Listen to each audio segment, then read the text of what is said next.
welcome to the Extra Point. My name is Lauro Antonio, along with Justin Bosman and James Gonzalez.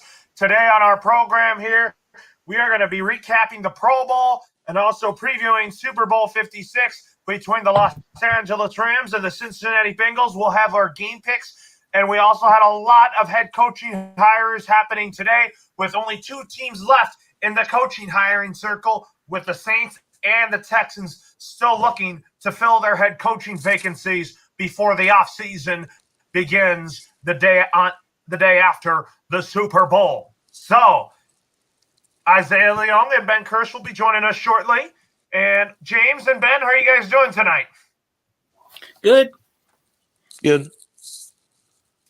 All right. So, anyways, let's first talk about the Pro Bowl. I'll tell you what about the Pro Bowl here. Kind of one of my favorite plays of the Pro Bowl was when Mac Jones tried to run for a touchdown as he was blown dead, and then he ran it in hilariously, guys. That was kind of like my favorite play of the Pro Bowl here. What about you, Justin? Yeah, I thought that was a touchdown for some reason because I didn't hear the whistle on it. So that's why Mac Jones kept on going. That was one of the best plays. He definitely kept on going, but they just ruled him dead, and it was like 4th and 2 on their own 15-yard line. And James, what was your overall recap on the Pro Bowl? And I see you got your number 32 James Gonzalez jersey. I think that's Marcus Allen's number. What are your overall thoughts on the Pro Bowl? Well, I didn't watch it, but I saw some of the highlights. My favorite play, by the way, I think a couple of times the Diggs brothers got together. I think was it Stephon Diggs was guarding his brother on some passes, and he was holding and pass interfering with him a lot. So that was pretty funny having brothers play against each other. Well, they might as well have played flag football or two-hand touch football with all the non-tackling going on. For the Raiders' perspective, they were hosting the game, of course. Renfro and Crosby did well for the Raiders. Crosby got the defensive MVP. Justin Herbert got the offensive MVP.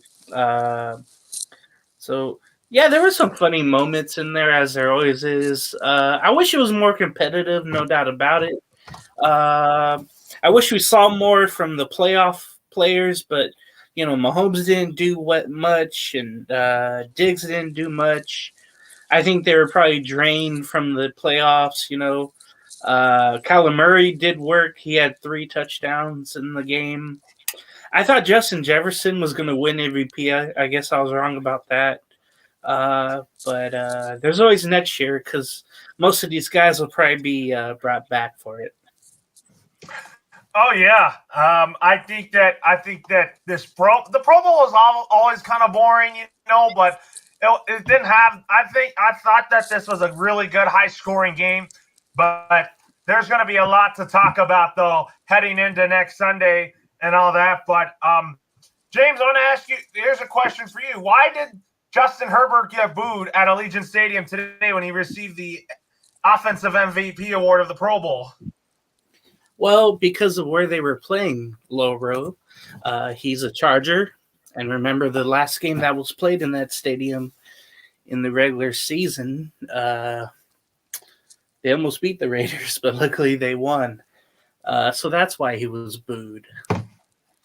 Yeah, he was booed in that sense here, that's for sure. And anyways, folks, let's preview Super Bowl 56 as the LA Rams are taking on the Cincinnati Bengals. And when I checked Wikipedia, the favorite was the Rams are favored to win by 4, and the Cincinnati Bengals are playing underdog again. So basically, here's one of the questions that we're going to throw out there. Will the Rams be able to come out on top because they're one game away from the biggest prize in the NFL, or do the Bengals continue their Cinderella story? Which one's the most likely storyline of the Super Bowl next Sunday? I'll start with you, Justin. Will it be a Bengals Cinderella story continuing, or do the Rams come out on top finally because the reason why I say that is because they spent a lot of money on Stafford, Miller, OBJ. this It's team is in a win now mode. yeah, it's one now one for the Rams, and Sean McVay's been here before. Some of the players on the Rams have been there before and lost. Like Von Miller's won, obviously, and Sonny Michelle was on that team that beat the Rams in the Super Bowl. So he that's a key piece for them, and I can see Odell Beckham falling out in this game, and I can see them winning because And what they about have the more firepower on their team. Yeah, I mean the Rams. I'll tell you what, they have a good defense. That's going to be a challenge for the Bengals offense because that offensive line is going to have a long day because Aaron Donald is going to have a really good day getting to the quarterback and all that. That's going to be the key for the Rams to winning this football game. And James, what do you think is the most likely storyline in Super Bowl 56? Will it be does the Bengals complete the Cinderella story, or do the Rams finally go out on top? Well, both teams have definite storylines and advantages. LA has most of the advantages, on both sides of the offensive and defensive lines. And by the way, Andrew Whitworth, I think that's kind of funny how he's playing his old team in the Super Bowl here. LA has the superstars galore. You got Donald, Cup, Odell, Stafford, Von Miller, Leonard Floyd, Jalen Ramsey. You have all those players. You have playoff experience. You have Sean McVay, which is a superstar coach, going against Zach Taylor, one of his pupils.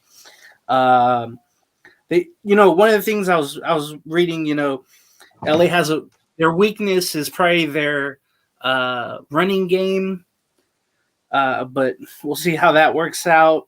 But it's much needed, no doubt about that. LA will need to control the time of possession. They'll Stafford cannot be like Detroit Stafford, and they'll have to take advantage of the home cooking. We'll see how the crowd is at SoFi. The defense will have to get to Burrow quickly before he can make his magic happen. Well, Joe Cool, the new nickname for Joe Burrow, I guess, taking that from Joe Montana. When you look at Cincinnati, they got Burrow, Chase, Mixon. You got Zach Taylor, who, was doubted after his first year, but there were obstacles, and they've made the Cinderella run. So it would be interesting to see how Joe Cool does his thing. He's not afraid of a big stage, as we saw with the national championship 3 years ago. Cincinnati is the definition of a scrappy underdog, and they love that part about their motto. They need to go deep. They have one of the best kickers in the NFL. Certainly the most clutch. I think we would agree with Evan McPherson. So, I'm hoping for a great game. We're owed a better game than last year's Super Bowl. Yeah, we're definitely owed a better game after last year's Super Bowl, because my thoughts on this, guys, is that it was a blowout last year. I want more excitement in the Super Bowl this year, and I think this game's going to be relatively close. We have score predictions and our pick to win these games for everybody. Just remember your score tallies here. We're going to predict our score and who's going to win and why shortly here. But talk about some players to watch here. One of them is Andrew Whitworth, former Cincinnati Bengal. And that's what's funny is that he's going to go up against his old team. And what's funny is that Zach Taylor and Sean McVay both worked together at Super Bowl 53 when the Rams lost to the New England Patriots in that sense, guys. Mm-hmm. So, anyways, talk about who wins let's talk about the matchup battles. Who wins between the Bengals offense versus the Rams defense? I'll start with you, James. It's like butting heads right here, You would think the defensive line of LA would master the offensive line of Cincinnati. So again, if Donald, if Gaines, if Floyd is able to get in there and create havoc on that offensive line, then LA should win that battle. And then also, Justin, which battle are you going with the Rams, the Bengals offense versus the Rams defense? Running game with Joe Mixon because they have the better running back in that sense. Because Joe Mixon is their key X factor in this game. Like no one's been talking about him at all, but he is low key underrated in my opinion, like running the ball. So if he gets like 5 or 6 yards each first down, each carry, I can see them keeping feeding him the ball, and then do a little play action to feed like Jamar Chase the ball.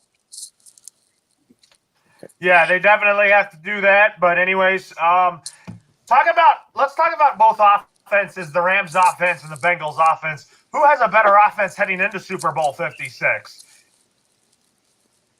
It's the Rams offense because they have like the more marquee weapons. Like they have Cooper Kupp, who's like the should be in the MVP race. And they have Odell Beckham. They got him acquired, and they have like other weapons too, like Sony Michel. You can throw it to him, you can run it to him, and the offense, the Rams' offense is marquee, unstoppable. You just have to if you double team Kupp, then you have Odell Beckham, and then other players can step up too. Like sometimes Super Bowls, no name players can step up.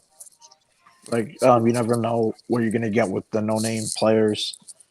Like they step up when you least expect them to. And we want to welcome Isaiah Leong to the show here. And Isaiah, we're talking about whose offense is better heading into the Super Bowl. Do you favor the Rams offense or do you favor the Bengals offense? Ooh, that's a very tough question. But first, let me just say this. I'm so happy to be joining you guys. You know, today's kind of like my Friday in the way that, you know, I'm off the next 2 days. So tomorrow and Tuesday are basically my weekend. So I can't wait for that.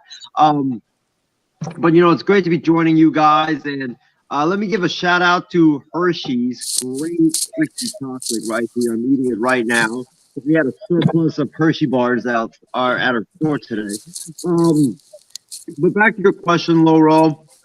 For me, I'm going to say this. I think that the Rams, I feel like, are the better offense just because I think they have more playmakers than the Bengals. You know, Bengals got Mixon. They've got Burrow, obviously, leading that offense.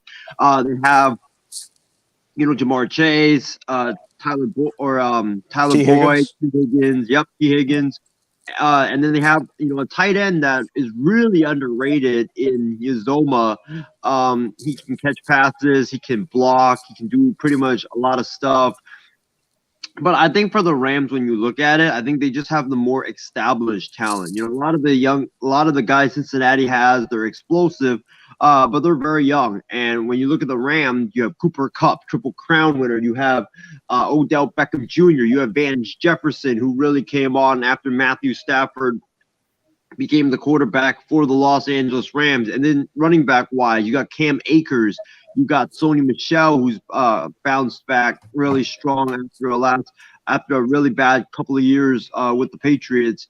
And then you have, you know, their tight end Higbee. We don't know if he's going to play. We'll see. But I just think that I'm going to go with the experience over the potential and the youngness that the Bengals possess.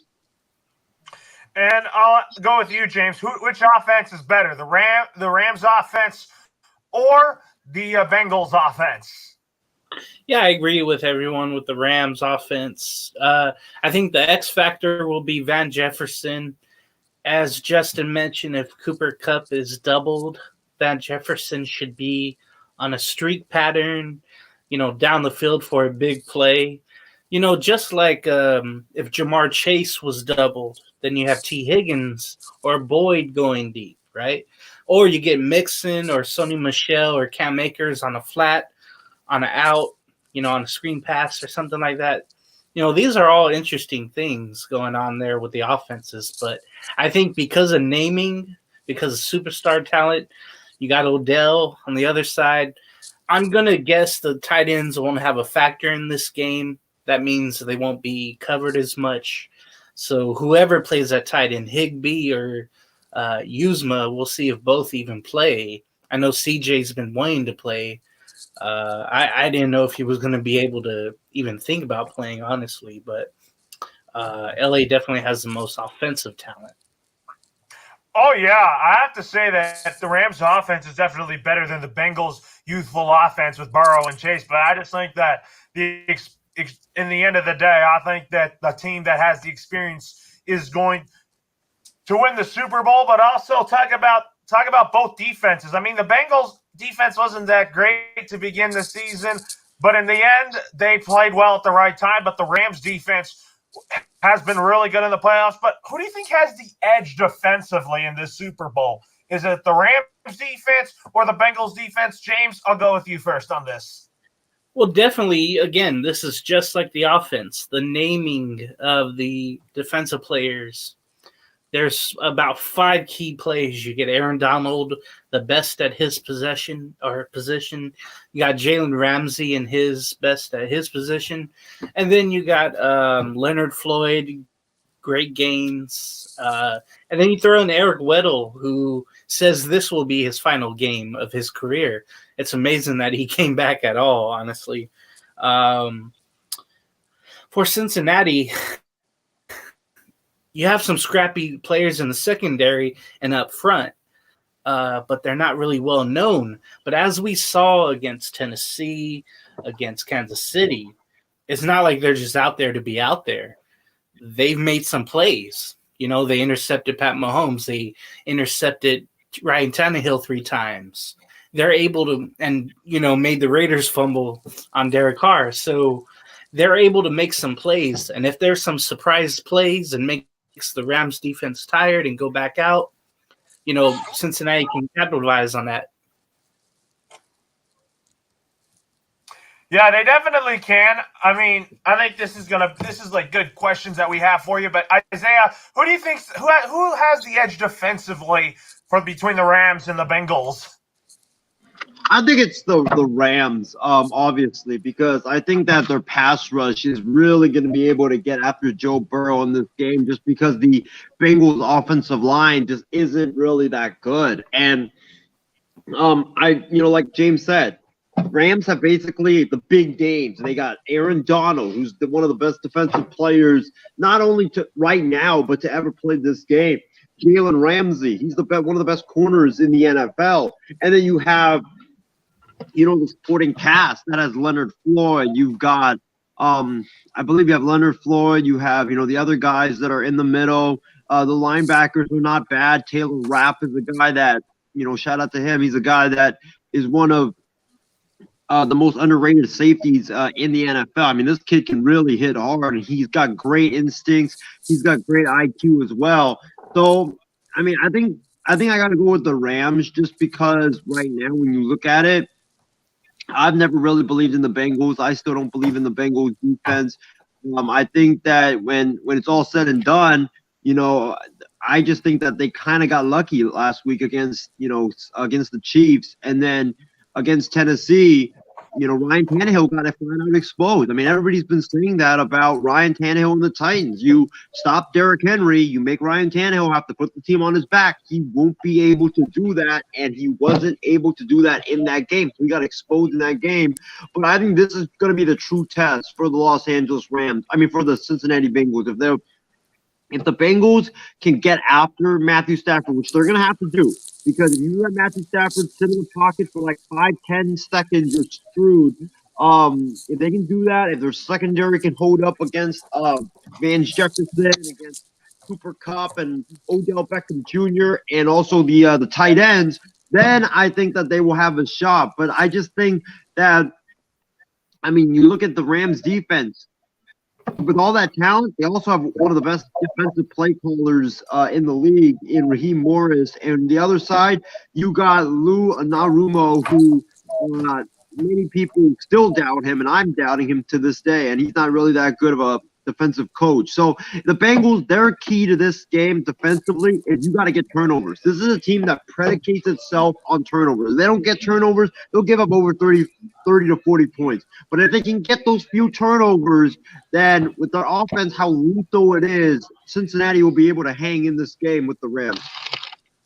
Oh yeah, they definitely will hang in there in this game here. And Justin, who do you think has the edge defensively in this Super Bowl? Is it the Rams or is it the Bengals?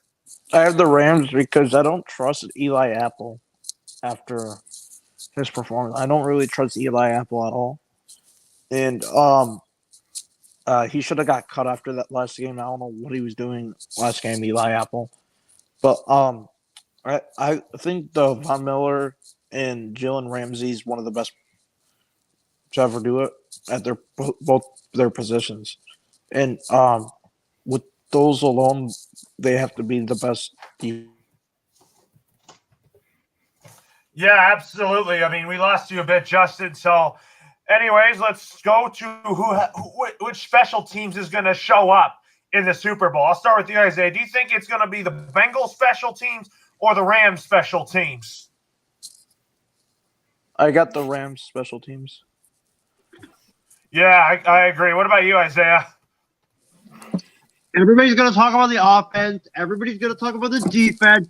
But this is where the Super Bowl is going to come down to and get really interesting. And here's why. Because you got, on one end, you got Matt Gay. He's a really solid kicker. On the other end, you got Evan McPherson, who's emerged as one of the best young kickers in the NFL. It's going to come down to special teams. You know, these two teams,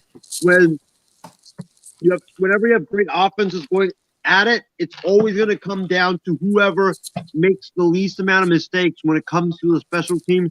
I got to give it to the Bengals. I think that McPherson is a better kicker than Gay. I think the punting wise, you know, Johnny Hecker versus I can't remember Cincinnati's punter off the top of my head, but I got to give it to Hecker. But McPherson is just Mr. Automatic, man. He is Mr. Automatic this far in this postseason. He always seems to come up clutch when the Bengals need him the most. So I got to go with Evan McPherson and the Bengals when it comes to the special team. And Matt Gay, he's just missed, you know, a lot of field goals this postseason for my liking. He missed a couple against the Bucks. He missed one, I believe, or two against the 49ers. So he's been like on that cold streak. And if he keeps missing field goals, you know, those one or two misses could ultimately cost the Rams if they end up losing this football game. Oh, yeah.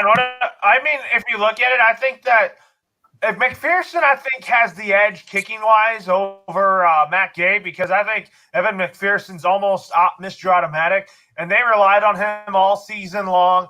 And I think that the reason why the Bengals have won a lot of these close games is because of Evan McPherson's leg. And, James, who do you think has the edge on special teams? I think it's pretty even, but one side has one side has the other. So the best kicker is definitely Evan McPherson. He's won 5 games for the Bengals this season. But the best punter in the league is with Johnny Hecker. And we'll see how, you know, that's my favorite play in the NFL, in any football game, when a punt is down within the 5. So I love seeing that, and I hope we get to see those in the game. I know it sounds pretty lame, but that's my favorite play.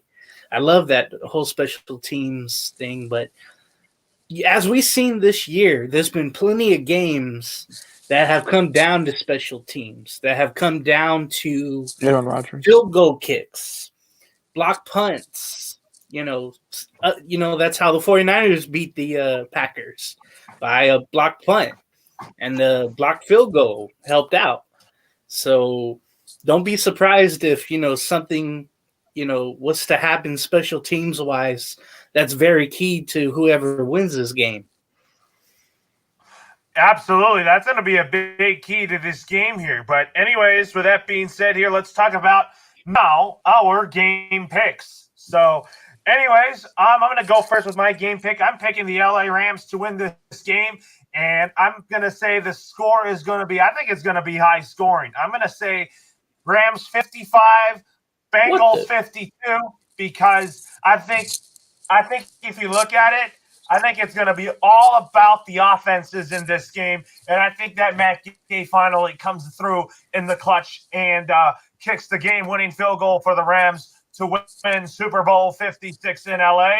And Isaiah, you must be smiling here. And who do you like in Super Bowl 56? What is your projected score? I've been wrestling with it for the last week. I've been going both ways. You know, one day it's Rams, one day it's Bengals, the next day it's Rams, and the following day it's Bengals. You know, but it's time to lock it in now. It's time to lock it in, these predictions.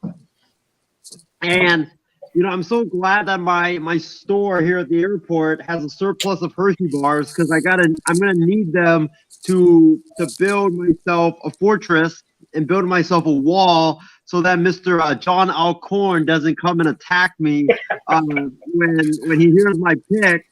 So I got to, use these as my protection. But I can't believe I'm going to say this. Don't do that. I'm going with the Bengals. I'm going with Joe Burrow and the Bengals.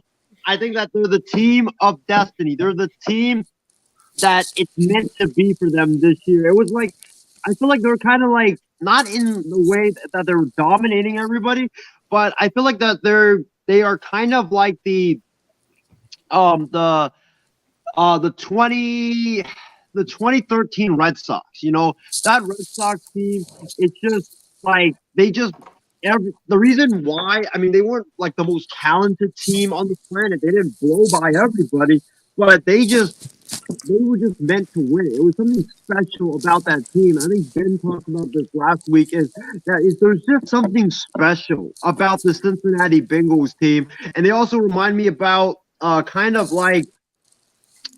remind me of the Milwaukee Bucks from last year. You know, the Bucks weren't the best team in the NBA, but the reason why they were the best team in the NBA and the reason why they ended up hoisting the trophy was because everything just went their way, and they were led by one superstar, and that was Giannis Antetokounmpo.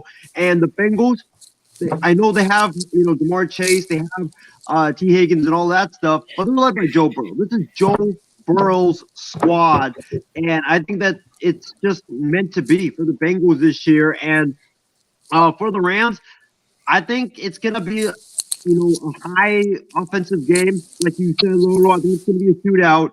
But I think at the end of the day, I'm going to go Joe Burrow, because when the game is about to end, when you need a play, you can always count on Joe Burrow. Matthew Stafford, I don't know. When he was in Detroit, he would constantly choke those type of games.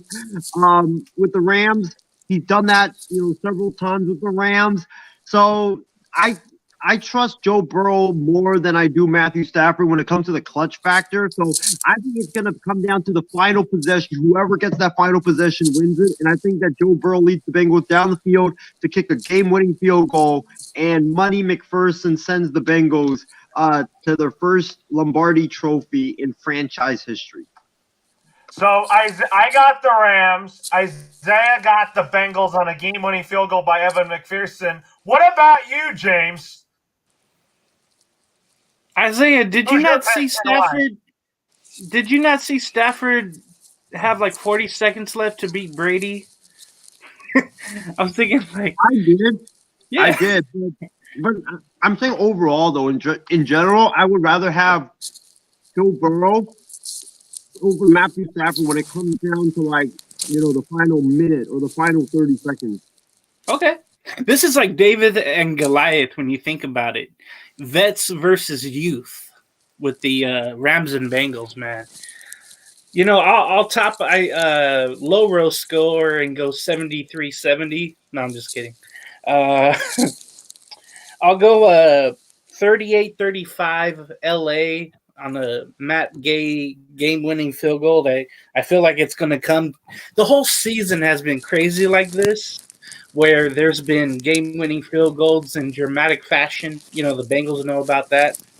But I think they'll get bit by their own way here. And, 38-35 LA wins on a Matt Gay field goal. Yeah, I think so too. I mean, that could happen, but we'll see here. But anyways, let's go to Justin.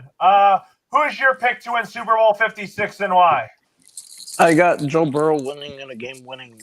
I got the Bengals. Joe Burrow getting the game-winning touchdown, pass 35-28. And he does it like Joe Montana, just drives it down the field. Throws a touchdown pass to Jamar Chase for the winner. And I have them winning because I trust Joe Burrow in the clutch. I've seen it during this postseason. Yeah, I mean, talk about that, and I think that. And do you have a score for that, Justin? 35-28, Bengals. And so I got the Rams. Isaiah's got the Bengals, and you got the Rams, right? You got the Rams, James? Oh, yeah. I didn't know who you're talking to. Yeah, I was talking. You got the Rams, James, right? Yeah. And then Justin, you got the Bengals, right? Yeah. So, anyways, I got the Bengals as well, and I'm gonna start building my chocolate fort. So, anyways, before we get into our comment section, when we talk about Super Bowl MVP, I'll tell you mine first. So, since I picked the Rams to win the Super Bowl, my MVP for Super Bowl 56, I'm picking Matthew Stafford because I always like to pick the quarterback. I always like to pick a QB to win a Super Bowl just because it depends on which team has a good quarterback. But if it was Tennessee, for example, I would have picked Derrick Henry because I wouldn't expect Ryan Tannehill to be a big factor in the passing game if that would happen. So that's another subject for a different day. So, Isaiah, since you got the Bengals winning the Super Bowl, who's your pick for Super Bowl MVP? I'm gonna pick their star left tackle. That's what I'm gonna pick. But in all seriousness, it's gotta be Joe Burrow because I forgot what score I picked, but I think I picked a high scoring game. So I think Joe Burrow's going to throw for like 5 touchdowns in this game, and it's going to be that high scoring of a game. So if he throws like 5 touchdowns with 350-plus yards passing, you cannot deny him the MVP. What about you, James? Since you picked the Rams, who is your MVP pick for the Super Bowl? It'll probably be Matthew Stafford, but I want Cooper Kupp to get it. But I'll go with Stafford. You want Stafford, you said?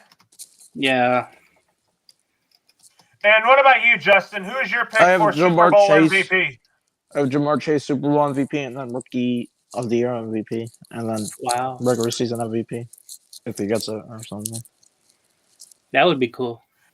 Yeah, Jamar Chase would be a not a bad option at all, folks. So we got And our Joe picks Burrow would be the posted. first Heisman winner, national championship winner, and Super Bowl winner if he wins. I thought it was All Joe right, Montana. let's go to our Second one, comments, folks. So Christy Wilson says, not going to predict the score because I suck at it, but I'm cheering for the Cincinnati Bengals. Christy Wilson also notes, this one's for you, Isaiah. John Alcorn will attack you no matter what, Isaiah. And then That's why she also I'm gonna build my chocolate fort starting tomorrow. And she also mentions that I just want to see the city of Cincinnati celebrate a Super Bowl win because I think it's been a long time since that city has won a championship. The Reds was 1990. MGK will be there. The MI6 Sports Network puts the Super Bowl picks of our team, and you could remember that as well. Lauro Rams, Isaiah Bengals, James Rams, Justin Bengals, and then Justin Bosman also says Christy Wilson also says her Super Bowl MVP is Joe Burrow, And then the MI6 network right here has their picks for Super Bowl MVP with me picking Matthew Stafford, Isaiah picking Joe Burrow, James picking Matthew Stafford, and Justin Bosman picking Jamar Chase. So we wish we had Ben Kearse on here. He might be sleeping Jamar back Chase. east, but we're going to move on and talk about some of our latest news and headlines in the NFL world.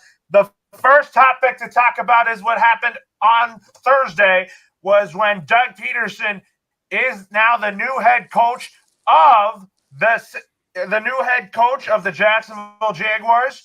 And Isaiah, you've talked about how excited are you about this hire? And tell the audience this. How excited should Jags fans be about this hire? Jags fans should absolutely be ecstatic, but it comes with a but, and this is the but. If Trent Baalke gets fired, I mean, the city of Jacksonville should cancel all schools. All businesses should be forced to close down for the day because you better crank that music up because but the city of Jacksonville is going to be celebrating for at least a day or two if that happens, because that's how hated Trent Baalke is in Jacksonville. But about this hire in general, though, I think the Jags, they should be ecstatic. I think Trevor Lawrence should, pop some champagne, eat some fruit and cheese to celebrate this hire, because Trevor Lawrence was a disaster last year. That's how he was. And I think right now, when you look at Doug Peterson, he's got a track record of developing young quarterbacks. If Trent Baalke can stay out of Doug Peterson's way, I think Doug Peterson will be very successful in Jacksonville. But it's all going to come down to that man that is running the front office named Mr. Baalke. If he stays out of the way, because I know that there's reports from Adam Schefter and Tom Pelissero that the reason why they're considering bringing in Rick Spielman is because it will allow Trent Baalke to have a more hands-on type of role on the field, which is absolutely ridiculous. Because imagine you're a GM coaching the team, like, goodness sakes. But if Baalke stays out of it, Peterson, I trust his ability to develop and put a system around Trevor Lawrence for him to be successful. At least they're going to be running a modern day type of an offense, unlike that dinosaur type of an offense that they were running under Darrell Bevell and Brian Schottenheimer, who, I'm going to keep saying it, should never be offensive coordinators in the NFL because their offense is just extinct. Yeah, Isaiah. And then also my other question for you is, like, you think Rick Spielman should have the final say on roster matters if he gets hired by the Jaguars? Of course, because that would mean that he would have the final power. I don't trust Trent Baalke whatsoever to make decisions in the front office. I mean, this is the same guy that whenever he doesn't get along with a coach, he just leaks information to his media friends. That's why the Niners under Harbaugh and Tom Sula and Kelly had so many leaks, was because, it came from Trent Baalke. Every time he is going to draft a player, he always drafts players that have histories of torn ACL. I mean, just look at his track record. And then when you come to signing free agents, this guy just signs a whole bunch of veterans to overpriced, expensive deals. He's the same guy that gave Torrey Smith a 5-year, $100 million contract when Torrey Smith was, I believe, 33 years of age. And you don't give that to a wide receiver when he's 33, because the prime of a receiver is pretty much when he's 23 or 24. All the way until he's 34, 35, and the Niners ended up having to eat that contract. So I think it would be a great decision for the Jaguars. I think Shad Khan would be making a great decision. I don't know why Shad Khan wants to put Trent Baalke in an on-field role. That literally makes no sense whatsoever. When I saw it from Adam Schefter, I really thought that I was reading I thought that ESPN had put out a fake article, or it was April Fool's Day or something like that when I read that. But I don't get it, man. Really, your GM's gonna be an on-field coach? That's utterly ridiculous. It is, and we want to welcome 2 new members on our Extra Point show. We want to welcome Brandon Herrera from Morning Tailgate, Christy Wilson's with us today. So, Brandon, I'm going to start with you. How are you doing tonight, my friend? Doing good. Just letting the car warm up here in cold Minnesota, and come and check out and see how bad I can bust Isaiah and back him into a corner like normal. Oh yeah. So, too hard. Anyway, so what is your reaction about Doug Peterson being the head coach of the Jacksonville Jaguars, and how excited should Jags fans be about this hire, Big B? I mean, Jake should be happy. I mean, they got a coach that's winning, and I'm not saying Urban Meyer wasn't the winner because he is in college. I mean, it was a big name. But we'll see what kind of staff gets put around Doug here, and see what Jags can do, because I mean, they got a lot of cap space. They got a lot of picks coming up. If they put the right pieces together, you can see a title run here, 3-4 years down the road. So, whatever they can do, I'm not going to post judgment right now, unlike the guy in Square 2 typically does, and says that if they're going to the playoffs, they're going to win the South. But, so we'll see what happens. But, I mean, they got the assets. It would not surprise me if they turn it around within a couple of years. And Christy, I'm going to go with you next. So, how excited should Jags fans be about Doug Peterson? And what was your overall reaction about Doug Peterson being the head coach of the Jacksonville Jaguars? Well, if I'm a Jags fan, I would be cautiously optimistic.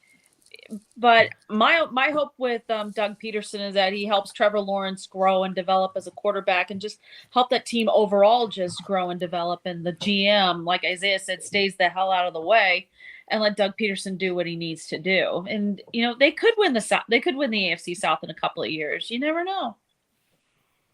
Yeah, I mean, Christy, now that the Jags have a well-experienced NFL coach in Doug Peterson, I've told Isaiah that now he and I are on this hype train about the Jags being back on top, and I think that the Jags are going to win the AFC South next year. It's such a wide-open division, like you said, Isaiah, and I think Tennessee's going to be good, but I think that with Peterson now at the helm at Tennessee, at Jacksonville, it changes the whole complexion of the AFC South, Isaiah. And you get to see him and Frank Reich go head-to-head twice a year. That's going to be a lot of fun.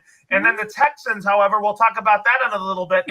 They might be closing in on Lovie Smith, which we'll talk about in a minute, Isaiah. But, Justin, I'm going to go to you next. So what is your thoughts on Doug Peterson being the next head coach of the Jacksonville Jaguars, and how excited should Jags fans be about this hire? It's a better hire than Bill O'Brien if they wanted to hire him, and he took the Eagles to the Super Bowl. So if he could do it with the Jag, he would have to do good drafting with this team, and it's the same way possible with this team like he did with the Eagles. So we'll see what happens with him this season, what he does in the draft and moving forward. But I see the Titans winning that division. So. And what about you, James? What is your thoughts on this? On how excited should Jags fans be about the hire of Doug Peterson? And then what was your overall thoughts on Doug Peterson being the head coach of the Jaguars? As we mentioned on Friday, I think on Wall Sports Talk, I don't think much about this move. I just hope Peterson brings in a way different culture than Urban Meyer did to Jacksonville. Whatever it takes to get rid of that, stain of Urban Meyer being in there. Bench. And then he develops with Trevor Lawrence and the other young guys. Hope they draft well. But to me, like I said on Friday, as long as Trent Baalke is there, I don't see things working out. He wants control of everything. You'll see he'll get his way if he has to go through the media. And then Shad Khan, he has so much money. The Jags are like nothing to him. He just owns them. But he should get his hands on things there and develop a winning franchise, and hopefully it starts with Rick Spielman. I heard great things that Big B mentioned on Friday, that he's good with getting that later round talent, and we'll see if that happens if Rick does come in. So I'm, like Christy said, it's perfect. Cautiously optimistic. Do not do what Isaiah said and close things down. Jacksonville people do not. Well, half of them don't work anyway, so it's okay. Anyways, let's go to our comment section here. But we had Sarge on here for a moment here, and he just left, so we might get him back on here, just so you all know. And actually, He's back. look who it is. It is Sarge. Tim Fiedler is joining us here. And Sarge, how you doing today? I'm doing well. How's everyone doing here? Where's Isaiah? Square two. Oh, I mean, he's Isaiah's working. hiding in camera here.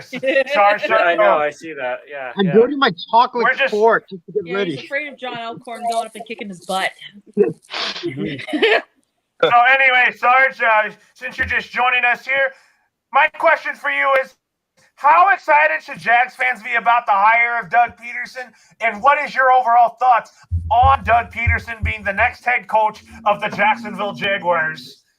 Let's put it this way: Doug Peterson is going to be in the top 5 winning categories because he'll get more wins than Urban Meyer. But he's not going to bring a championship to Jacksonville. That's not going to happen. And No. like what Chad Kahn, this is his money is in Europe with the soccer teams and soccer Solomon clubs, Faith. whatever you call soccer or football or whatever over Right. there. But that's where all his money is, and this is nothing for him. This is just like a tax write-off. I think it is there, Sarge. But anyways, back to our comment section. So let's start with Johnny Brovo's comment. And you know what he said? We'll go to John's comment in just a minute here. We'll go to Johnny's comment here. He says, Loro sounds like he's underwater. There you And go. he also points out that Peterson would not win a Super Bowl championship in Jacksonville. I'm like, I'm not saying Super Bowl. It's going to take time for Doug Peterson to make the Jags a championship contender. Start out by winning the AFC South first, because that division is so wide open.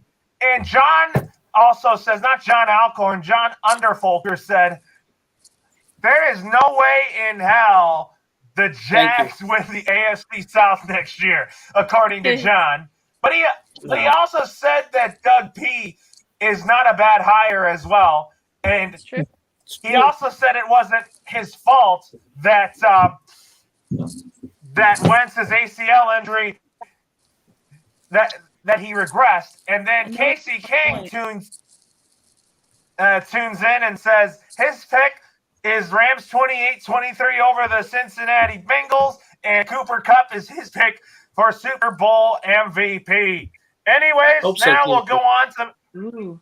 we'll talk about the Minnesota Vikings and their head coaching search. It looks like that they are going to hire Kevin O'Connell as their next head coach after the Super Bowl. Big B, you must be ecstatic about this hire. And obviously, if you look at it, he's looking forward to working with Kirk Cousins. How excited are you to have Kevin O'Connell as the next head coach of the Minnesota Vikings? And you needed an offensive-minded head coach to get Kirk Cousins on the right track. Well, I mean, if you guys look at Cousins' numbers, they weren't that bad. I'm not the biggest fan of Cousins, but I don't hate him. I hate the contract more than I do Cousins. We'll just have to see what they do. I mean, because they're going to be coming up in, with some big contracts with these young stars and see what they can put around.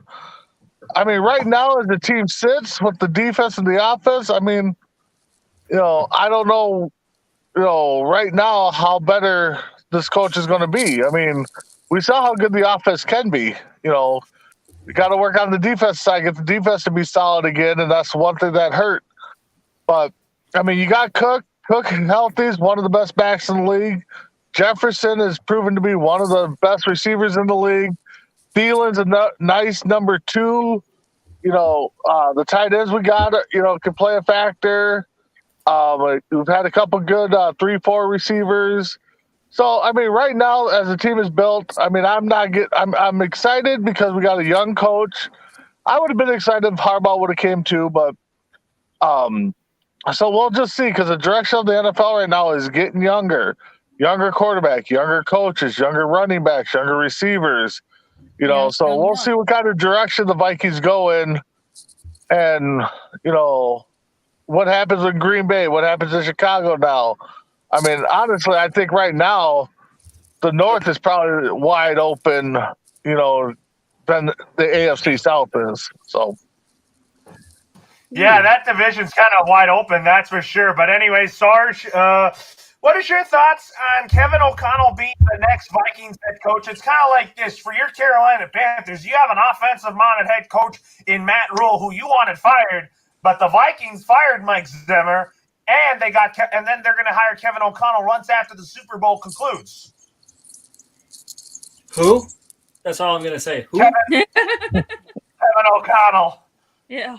Oh, I know who. You have to solve the Kirk Cousins dilemma. I mean, that's the question. I mean, he's an above average quarterback. I'll give him that, but he's not the answers for the Vikings whatsoever. Nope. And you don't think he's the answer for the Vikings is because you don't think it's because of his late game choking. Is that what you were thinking, Sarge? It's not late game choking. It's primetime choking. That's what that is. Mhm. Eating a rib sandwich from McDonald's and choking on it. That might be. That's nasty. So, Can't Christy, disagree with what Sarge says.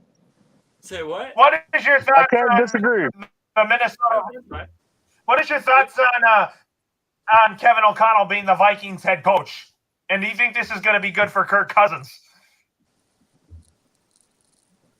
You say me? I'm asking Christy. Oh, okay. Oh. I was like, which one are you asking Your here? name. Okay, me. I'm with Sarge. Who? I've never Who, heard me? of him. I meant you though. No, I didn't. I don't keep up with the Vikings. Big B does that, but I just hope it works out. As Minnesota needs to get on track, and maybe he might be the coach to help him do that, especially with so much uncertainty in Green Bay with Aaron Rodgers and Chicago. I don't know what's going to go on there. Detroit, no. So we'll see what happens. And what about you, Isaiah? What is your takeaways on Kevin O'Connell being the next Vikings head coach? That's not going to be official until after the Super Bowl. How excited do you think he should be in working with Kirk Cousins? My thoughts on it is meh. That's my thoughts on it because I think you guys all know I wanted Jim Harbaugh to Minnesota. I think the Vikings should have hired Jim Harbaugh. I'm very upset at Harbaugh for being pissed off or not pissed off by being like so overconfident that he was going to get the job that because the reports were saying that he just went in basically expecting that he was going to get the job and then they didn't offer him the job, so that's why he went back to Michigan. But I think Jim Harbaugh would have been perfect. This is a guy that is so fiery, so intense, a guy that wins in like the first 3-4 years that he's there. He's a guy that you have a winning team. You have a team ready to win now with Kirk Cousins, Dalvin Cook, Madison, Thielen, Jefferson, all those guys. The defense, Everson Griffin, Daniel Hunter's there. Plus, if you bring in Vic Fangio, which would have came with Harbaugh's arrival, then that defense would have been fixed just like that. But O'Connell, I don't know, honestly.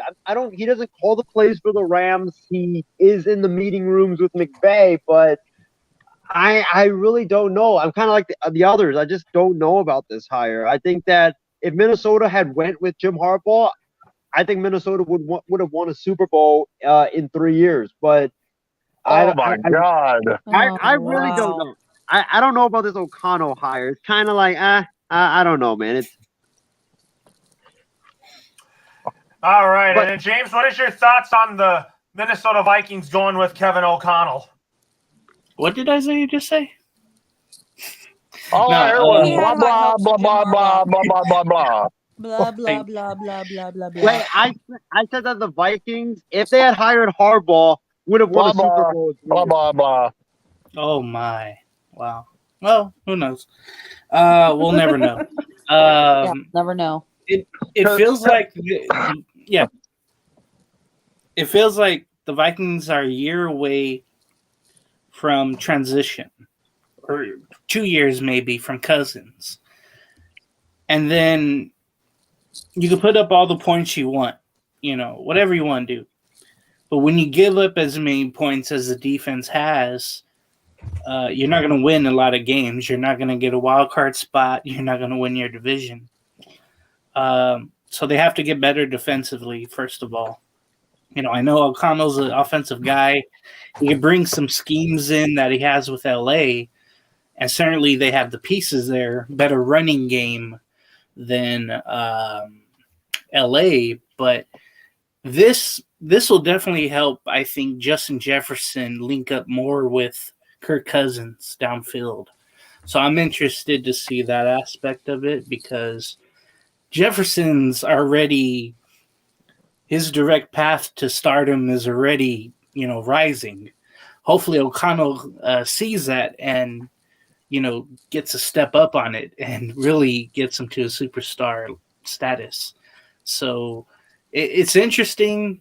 It's definitely, like a wait and see thing with Minnesota right now. Yep, I agree.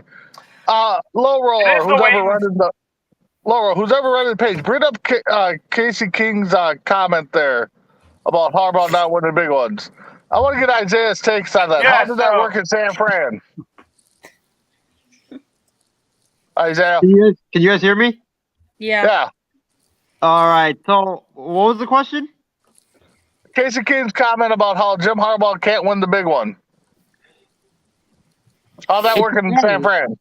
Here's the thing about winning the big game. It's a 50-50 coin flip. You go to the big game, you have a chance. I want a coach that at least would get me to the big game, and then I'll take my shot there. But in terms of him, yeah, he's a guy that is good at turning teams around. He's a guy that if you want to win now, he's your guy. And I think Minnesota, like James said, you had, 2-3 years with Kirk Cousins right now, with this core to win now before you're probably transitioning to a different quarterback. So I would have put all my chips to the middle of the table and just gave Harbaugh the job and said, "Hey, take me to the promised land now, and then we'll deal with the repercussions of the future later on." Look at the promised land when he went to the Super Bowl. I totally disagree with that comment, but it is what it is. O'Connell's going to be the guy. He helped lead the Rams with Stafford to the Super Bowl, so we'll see what he brings to Minnesota. Oh, yeah, let's see about that. That's for sure. And Justin, I'm going to go to you next. What's your thoughts on Kevin O'Connell being the next head coach of the Minnesota Vikings?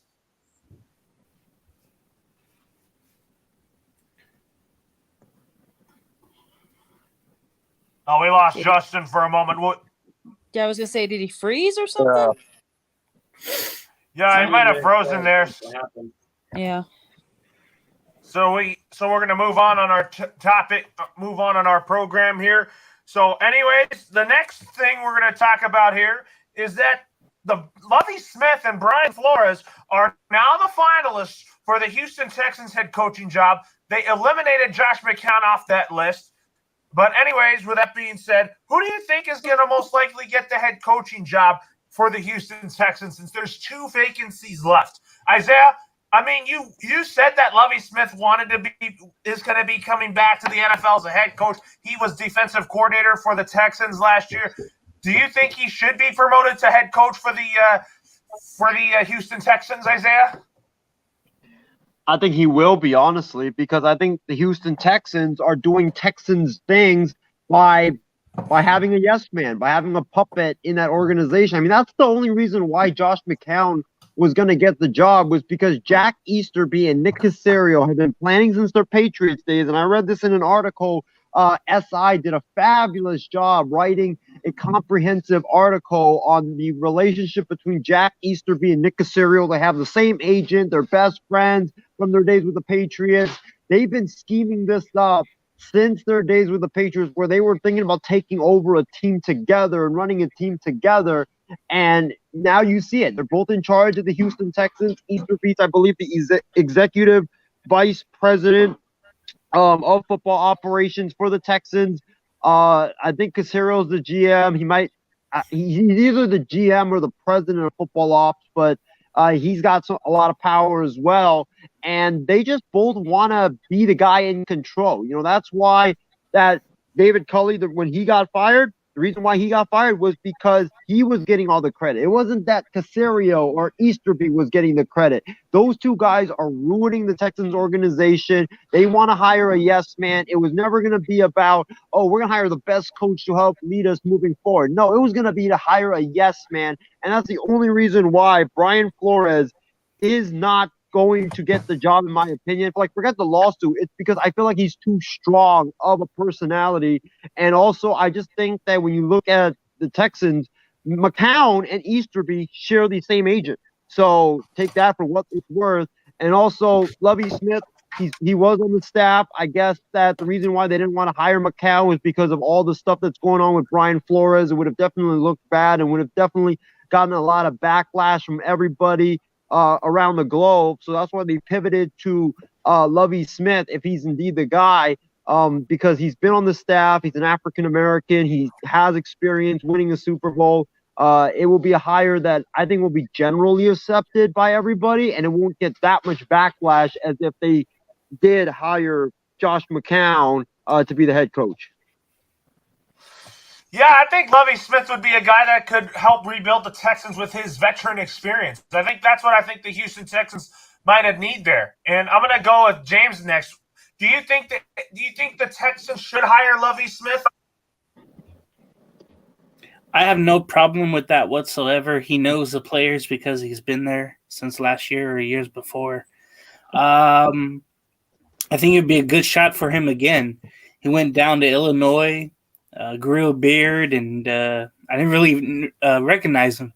But I think that'd be a great shot, and why not? You know, why not do it? Because you have someone with real coaching experience and playoff experience, Super Bowl experience.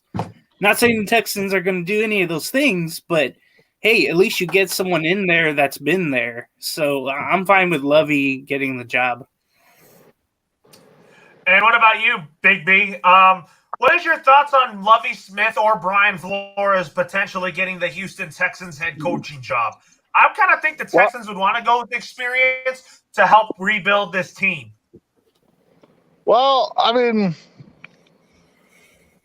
Flores, if I'm Houston, I don't touch Flores with the 10-foot pole with everything going on right now. You know, just they got their own issues with Watson right now they're trying to deal with. I don't think they need another headache coach. You know, as much as I think Flores is a good coach, I don't think with the lawsuit pending and all that stuff, Houston needs that right now. Lovie Smith being there, yes. I mean, promote within. You know, he knows the players. You know, but, I mean, again, the NFL game is changing. Look at all these young coaches coming in with all these new gadget systems. You know, we talked about, going young. But yet, we all think Lovie Smith is going to be the answer in Houston. I mean, he's an old school guy. Right now, old school football is not working, guys. So if they hire him, they hire him, and we'll see what happens. I mean, maybe he brings back a little old school tradition. But right now, it's all these young coordinators getting all these positions. I mean, Bieniemy, I don't know why he's not up for the job. So we'll see what Houston does, but they should stay away from Flores as much as possible. And, yeah, if Lovie's their guy, then let's bring Lovie in. What about you, Christy? Do you think that the Texans would hire Lovie Smith because they would need a veteran experience mind in their locker room and help the Houston Texans rebuild from being mediocrity to trying to keep up in the AFC South? Yeah, I think they most definitely will because they will not touch Brian Flores because of that lawsuit he filed. So Lovie Smith seems like the logical answer for the Texans because of all the experience everyone's talking about. Head coaching experience, playoff experience, Super Bowl experience, that's valuable. So He's definitely the most obvious choice in my mind. And what about you? What about you, Sarge? Would you go with Lovie Smith as the head coach of the Houston Texans if you had to choose? If it's between those two, Flores and Lovie Smith, give me Lovie Smith. He has a better beard. Here's what I say, Sarge. Weird. You know what I say, Sarge? Shave the beard. I'm not used to seeing Lovie Smith in a beard. I want to see that beard get shaved off. Oh, Keep God. it. I want it shaved off because Lovie Smith looks good without it. So, anyways, let's go to let's read some of John's comments. So John said he's a Texans fan. He says, "Sorry, you don't understand Texans fans very well." That's what he says right here. And he posted that when Isaiah was speaking, so Yeah. just to let you know. And then Casey King says, Lovie Smith is a good. He says that Lovie Smith's a good coach and a good defensive mind. It would be a good hire for the Houston Texans. But anyway, so we'll get to his other comment in just a minute here. Anyways, let's go from Houston to South Florida. As today, the Miami Dolphins have hired Mike McDaniel as their new head coach. It was between him and Kellen Moore for the job. But today, the Dolphins have decided that they're going to give Mike McDaniel a 4-year contract to name Mike McDaniel as the new head coach of the Miami Dolphins. And Isaiah, I'm going to start with you on this one. You know Mike McDaniel pretty well. I mean, he spent almost 5 years with the Niners organization. He joined the Niners organization since Kyle Shanahan has been the head coach, run game coordinator, wide receivers coach, and now he was offensive coordinator for 1 year. And you should expect Anthony Lynn now to be the assistant head coach and offensive coordinator for the San Francisco 49ers. And Isaiah, what is your thoughts on Mike McDaniel now as the new head coach of the Miami Dolphins? I'm 50-50 on this hire because I think that Mike McDaniel, I like him. I think he's got really good potential to be one of the next great, bright offensive minds in the game. But I just think he's too raw. You know, he's been only a coordinator for 1 year. Before that, I believe he was the run game coordinator. And then before that, I think he coached wide receivers, if I'm not mistaken, for the 49ers.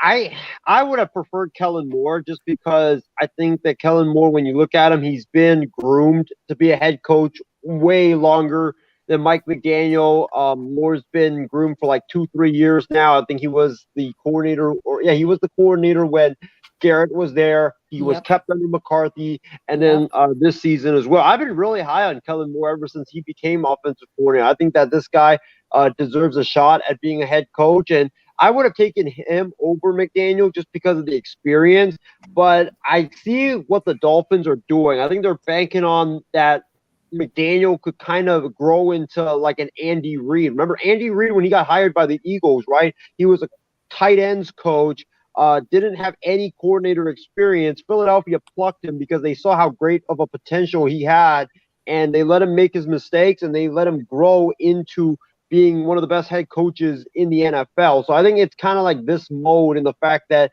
they see the potential. The potential is there, but, being a head coach isn't just about X's and O's. It's about being a leader. It's about commanding the locker room. It's about doing the press conferences and all of that stuff. I've known coaches that were not coordinators or position coaches or only were coordinators for 1 or 2 years that didn't get that proper training to be a head coach and see what a head coach does. You guys remember Jim Tom Sula? I mean, that guy was an utter disaster with the 49ers when he was the head coach of the Niners after being promoted from D-line coach. So that's the only worry I have, is just that I think he's just too raw and that he will fail at the other stuff. I think his offensive mind is great, but I'm worried about the other stuff game management and making those decisions and commanding the locker room.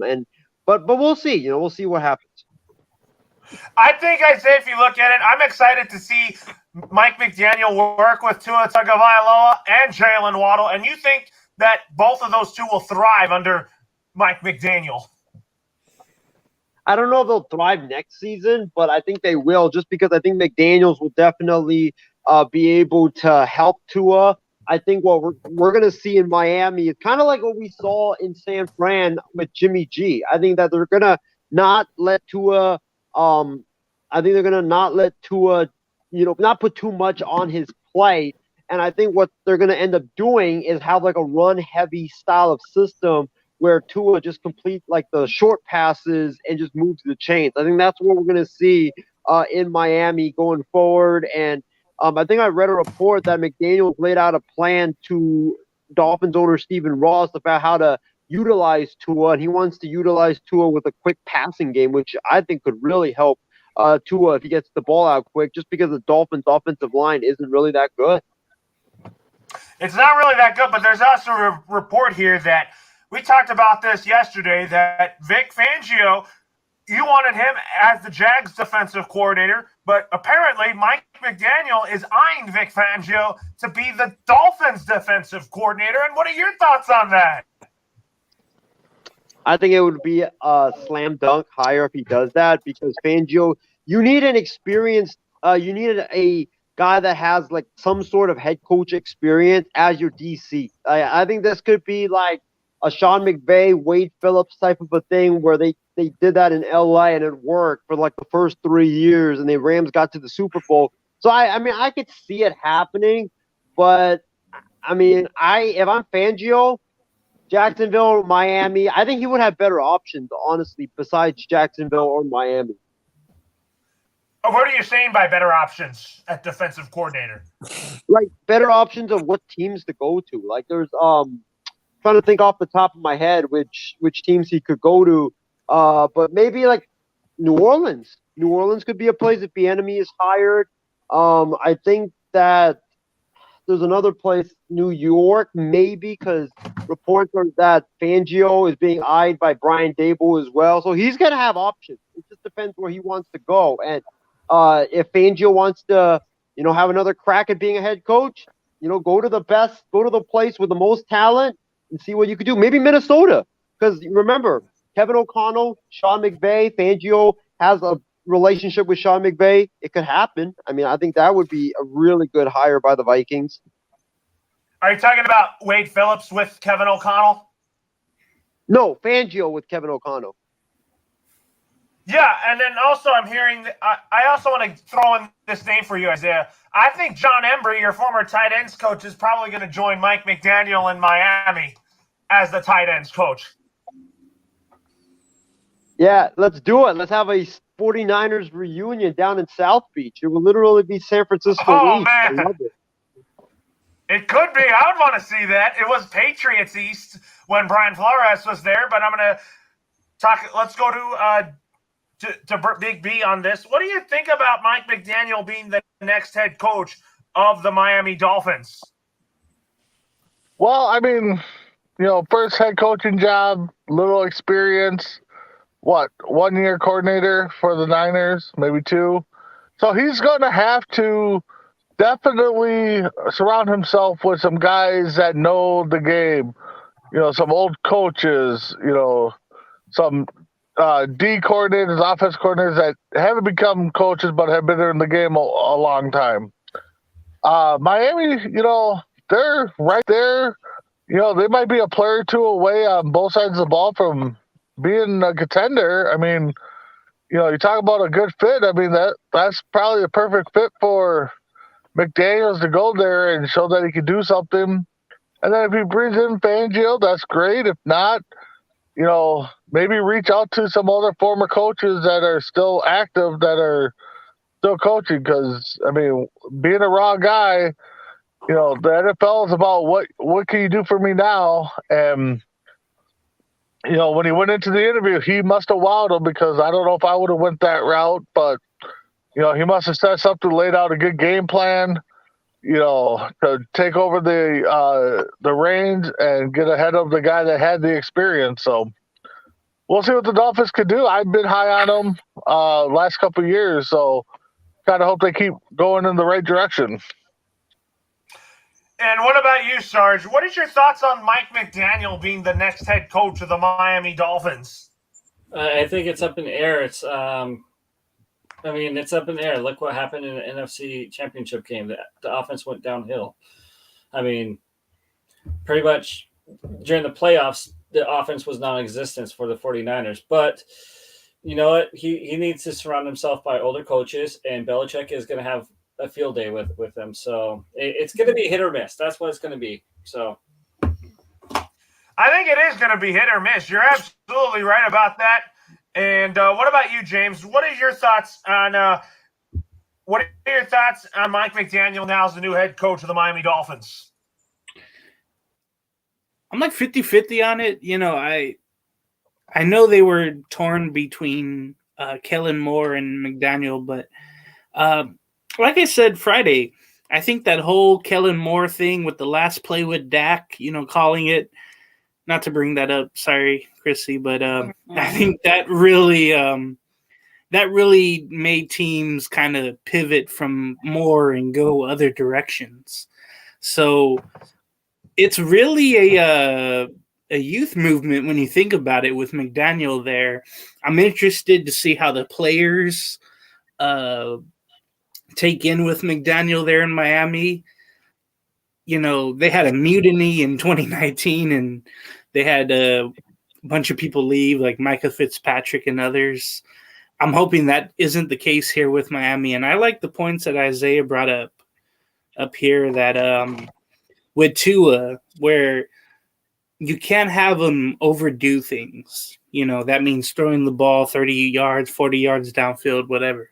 I like that scheme with him where he's not trying to do too much. Most important position on the field is quarterback. I like that right away. That was brought up in the interview probably. And, you know, I'm really interested to see. And I like what Big B said. They seem to be, for me, 3 or 4 key players away from really contending. And that's saying a lot because it seemed like Miami kind of went down this year. They still had a shot, but, you know, and they were 1-7, 1-6, and they made a little run there, but, you know, fell at the end. But this is definitely an interesting hire. And again, as Big B said, the youth movement is on for coaching in the NFL as well. So it's another prime example of that here. And what about you, Christy? What are your thoughts on Mike McDaniel now as the head coach of the Miami Dolphins? And I'm excited to see him work with Tua, work with Jalen Waddle, and I think that you're going to see a lot of schemes here. Well, I'm with a lot of others. It's 50-50 for me, hit or miss. You know, would I wanted to see Miami take Kellen Moore? Yeah, but, you know, like James said, maybe the last play in the Dallas Niners game may have made teams worry about wanting to hire Kellen Moore, but you know, we'll see. We'll see. Yeah, I mean, Kellen Moore is still on your Cowboys. I mean, Kellen Moore could have been a good head coach for the Dolphins, and wouldn't you want to see him be a head coach? So, anyways, now we're going to go on to the Saints. Before we talk about their head coaching vacancy, after the Pro Bowl, we got to talk about this. Alvin Kamara was arrested for a battery charge right after the Pro Bowl. And I don't know. I mean, I'm kind of hoping that it's not really like, you know, a situation that's like an Aaron Hernandez type situation and all that. And I'm going to start with you, Isaiah, on that. What is your thoughts on Alvin Kamara being arrested? We have to talk about this on the show. My thoughts on it is that, you know, I condemn what he did. I don't know what he exactly did. I haven't read the reports about it. But I think it probably had something to do with the Pro Bowl. You know, after Pro Bowl partying, you know, you drink too much and then you're trying to drive home or drive to the airport. Like, I don't think it was like what Henry Ruggs did. I don't think it was. Obviously, it wasn't close to what Aaron Hernandez did. I think it was just, you know, a typical DUI, guys having fun at the Pro Bowl, having too much fun, and then go to the Pro Bowl after party, drink a bit too much, and then tries to drive and gets pulled over for a DUI, and that ends up being the case, or probably said something or did something to a police officer because he was like under the influence. So I condemn his actions. I don't think what he did was right, but I mean the guy had it's Vegas. He had too much fun, and things happen. Things happen like that. Yeah, I think things happen like that, Isaiah. That's for sure. And what about you, James? What are your thoughts on Alvin Kamara getting arrested? Well, these things are inevitable when you get, so many people together in one setting. You might lose your way, whatnot. It happened yesterday around 5:50. One person went to the hospital. It was a battery charge. I guess he just, had someone bothering him, and he whooped his what, I guess. That's all I could think what it was. Substantial bloody harm, that body harm, I guess. Bodily harm. Yeah. Listen, these things will happen. Las Vegas brings a lot of people out. When you're at a nightclub, you're going to have people that are going to be on you when you're a figure, or try to extort you, or try to bother you in a certain way. And that's going to happen. And the hope is that, okay, he'll be out on bail. He'll be all that. He'll get charged and all that stuff. Maybe he'll miss a game or two from this next season. We'll see what happens. But it's almost like another stain on the Saints in a way, because he's there. He's our main guy. You should be showing more restraint and more better attitude, I guess. But when you're not right in the situation, you act a fool, and that's going to happen. So, it sucks. But like I said, it's bound to happen whenever you get all these people meeting together. And what about you, Christy? What are your thoughts on the arrest of Alvin Kamara? Not good. Not good at all. Not smart of him to be in a situation like that in the first place. He should have known better. That's all I gotta say. He should have known better. He should have known better. You're absolutely right about that, Christy. And I think that they definitely had to. They definitely, I think it doesn't really look good on him. That's for sure. But anyways, now on to the Saints here. The Saints had an interview with Eric Bieniemy for their head coaching vacancy today, and also. And the question is, will he finally get a head coaching job this cycle, or will the Saints go with Dennis Allen? I want to see Eric Bieniemy get a head coaching job, and I think that he should be the next head coach of the New Orleans Saints. And Isaiah, I'm going to go with you on this one. Do you think that Eric Bieniemy gets hired by the Saints in this coaching cycle, or do they go with Dennis Allen? I think Eric Bieniemy should get hired, because if I'm the New Orleans Saints, it's Sean Payton's an amazing coach, future Hall of Fame head coach, but it's been a long time. 16 years of the same system, the same voices, the same philosophy, the same rules, the same culture in that locker room. I just think it's time for something fresh and something new to come into that organization. I think that they should hire from the outside, because I think if you promote them within, it's just going to be the same voice, the same rules, the same, not the same stuff, maybe a little bit different, but it's still kind of what Sean Payton built in New Orleans. So I think the Saints, they should go outside. I think it's just been 16 years is a very, very long time. Payton's gone now. He's, semi-retired. So I think what they should do is bring in Eric Bieniemy. I think Eric Bieniemy would really help, because they are probably going to be getting a young quarterback. Bieniemy has a track record of doing well with quarterbacks, especially young quarterbacks, and he runs a modern day NFL offense. I'm not saying Sean Payton did not run a modern day NFL offense, but when you look at Bieniemy and what he's doing, everybody wants that Andy Reid offense. It's kind of like the cutting edge of football. So if I'm the Saints, I'm pouncing on Bieniemy right now. I am too. If I were the Saints here. So Christy, I'm going to go with you next. So Do you think the Saints should go with Eric Bieniemy as their next head coach, or do you think they go with Dennis Allen? Definitely go with Bieniemy.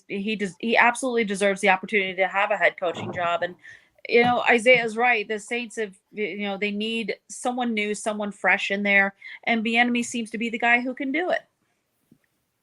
Absolutely. I think that Eric Bieniemy could help Taysom Hill run some gadget plays. Alvin Kamara, he becomes elite. I think the Saints need to find a way to get out of their salary cap issue so that they could try to fix some of their roster stuff. I think the Saints are expected to be really, really good next year. I think, but at the same time, the NFC South is so wide open. And James, what about my question for you is: do you think the Saints should go with Eric Bieniemy for their head coaching job, or do you think they go Dennis Allen, who used to be your head coach of the Raiders?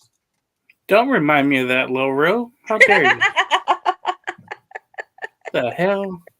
No, I was going to mention that first. I was like, okay, do I go with someone I know or do I go with something else? But listen, with Dennis Allen, he knows the players more. There's no doubt about that. But Bieniemy, it's time. Eric's sleeping with the Bieniemy. All these other offensive coordinators are getting jobs. Why not Eric Bieniemy? And it's a really good one when you think about it. You have some great pieces there offensively, and the defense is really good too. I don't know if Dennis Allen will stick around if Bieniemy got the job, but I think he should. I think Dennis Allen strictly is a good coordinator, not a head coach. So make that mark there. Hopefully before the Super Bowl. I know teams want to get their news out before the big game, or maybe after because it's media week and all the attention is in Inglewood right now. So hopefully next week we'll find out if Bieniemy gets the job, and I think he should. I know he's Andy Reid's puppet and whatnot, but there's a lot of situations like that around the league with these offensive coordinators getting head coaching jobs. Yeah, and then I'll tell you this. So, anyways, Casey King also says that he thinks that the Saints should for sure hire Eric Bieniemy. That's a really good prediction there, Casey, and I'm with you. I want Eric Bieniemy to coach the Saints. He'd be good for Alvin Kamara. Whoever the quarterback is for the Saints, you pair him up with that young quarterback, and you go from there. I'm urging Mickey Loomis and Gail Benson to make this hire right now. Please. Yeah, I mean, they can't pass up on Eric Bieniemy. No, I'll tell you can't. that. They cannot do So, that. They can't pass up on it. anyways, the Indianapolis Colts, they filled their defensive coordinator vacancy. They hired former Jags head coach, and then they hired former Chargers and Seahawks and Raiders defensive coordinator Gus Bradley to be the defensive coordinator for the Colts to replace Matt Eberflus. A lot of Colts players were not very pleased with Matt Eberflus departing to be the head coach of the Chicago Bears. And you hire Gus Bradley because I think what Gus Bradley brings, I think he's going to fit right into this Colts defensive system. I think he's going to make the Colts a top 10, top 15, or maybe top 5 defense in the league because of Gus Bradley and his presence. And I think that Gus Bradley is going to be good for Darius Leonard, Malik Hooker, and DeForest Buckner. He's got a good defense to work with in Indianapolis. And James, Gus Bradley from the Raiders. What do you think he brings to the Colts as their defensive coordinator? Well, I used to know him, but he's gone now. Just as Chrissy is. Good night. I'll miss him definitely with the Raiders, but he turned that Raider team that couldn't stop anything to decent numbers. They stopped the run very well, but after a while they couldn't stop the pass. So as we mentioned on, I think, Friday before the show, Loro, that, hey, wherever Gus Bradley goes, good things happen. You saw that with the Chargers, his previous stops.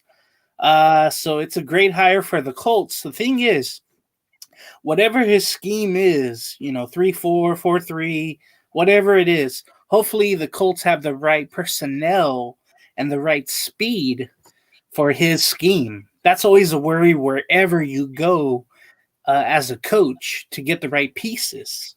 I can make an example with before Gus Bradley with the Raiders. They had someone else in there as a defensive coordinator, and they signed Corey Littleton. Well, he was lost on the field, but when Gus Bradley got there, Littleton was a top 5 tackler number-wise.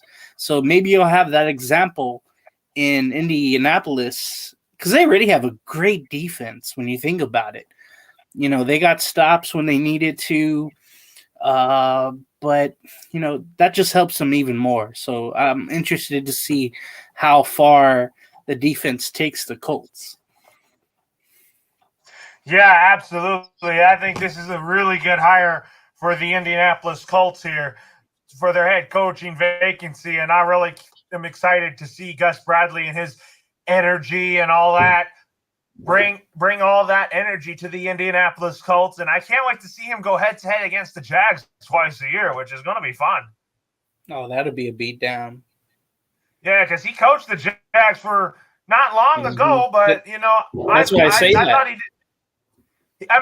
did everything he could to be he did everything he could to be he did everything he could to bring a winner in Jacksonville, but at the same time, it just did not happen. Yeah, he's going to look for revenge right there, and I'm interested to see those games. Can't believe I'm talking about AFC South games, but we are. Yeah, we are talking about AFC South games. Those are going to be a lot of fun here. Anyways, with that being said, it's been a great show. And we got some final thoughts for you.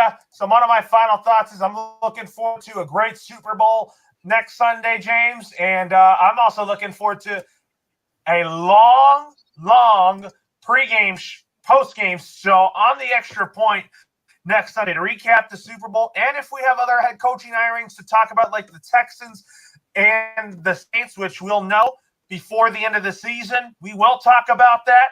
And then also the following Sunday on the 20th, that is going to be the show. We're going to have the Extra Point on the 20th to kind of give our thoughts on the whole season and talk about what our teams need to do in the off season.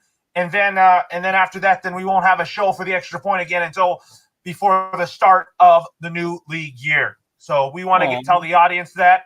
So next Sunday is going to be a really long show. So you want to get your popcorn and soda ready for that, because it's going to be a really good show on Sunday. What about you, James? What are your final thoughts?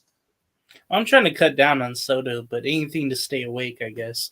I'm very excited. I just want the game to happen. I know we're 6 days away, and everybody's prepping for it in Los Angeles. I can see behind you on probably Channel 4 NBC. I don't know, but yeah, it's Channel 4. Yeah, it's Channel 4. It's David Baker, the weatherman for NBC4 LA. Yeah, so they're prepping for the Super Bowl. They got the Super Bowl. This will be Al Michaels' probably last game with NBC, or I don't know if he's going to. I think it probably is. I think Al Michaels is going to be doing Thursday Night Football next year. Right, and I know Chris Collinsworth is wanting to get a big contract wherever channel he goes to. So we'll see about him. I think Chris Collinsworth is staying. Oh, that's good though. That's good. Michelle Tafoya's last game, by the way. Yeah, I think Catherine Tappan's going to be the new sideline reporter for NBC Sunday Night Football. Yeah, so that's a media side of it, because you got Al Michaels, who grew up as a Rams fan in LA, and then you have Chris Collinsworth, who was a player with the Bengals. So it all rolls together, all in one. So I'm happy I can't wait. You know, I got a stressful work week coming up. You know, no days off. You know, starting tomorrow. So I'm itching for that Sunday game. And like I said, hopefully we get a better one than last year, because I don't want to lose interest in it. So it'll be interesting. We'll have a lot to talk about hopefully on Sunday and hopefully not a dud. Yeah, hopefully there's not a blowout here. And anyways, for Stephen Wang, and also want to thank all of our people that have commented on our show today. We had a lot of comments today and a lot of views here today. I think hopefully we'll have more views next Sunday to recap Super Bowl 56. Next Sunday is going to be a big day. I'll be on the call for it on Colorcast, and we'll go from there. And then after the call, then I got this. So anyways, for James, for Isaiah, Christy, Sarge, Big B, Loro signing off for now. Have a great night. And James got that football because we're ready for one more game of football next Sunday. And then after that, goodbye to football until September.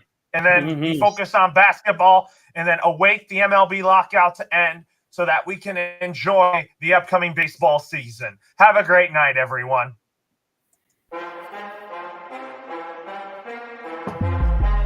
Yeah. I ain't choose the game chose me. I'm a champion, I need some trophies. I can draw the lane, I can shoot the three. I can run 100 yards, I can throw it deep. I ain't choose the game chose me. I'm a champion, I need some trophies. I can draw the lane, I can shoot the three. I can run 100 yards, I can throw it deep. I got what it take to be a champ. You know bars life, you should come and join the camp. Title after title, put my rivals off the map. Thought you had the trophy till I came in for the snatch. I was born in it, not sworn in it. I ain't come to play, my wrist mean all business. Running like a mimic, check my jersey, authentic. In Oakland with some Raiders till my haters deal with it. I'm in the field with it. Stop playing. I ain't choose the game chose me. I'm a champion, I need.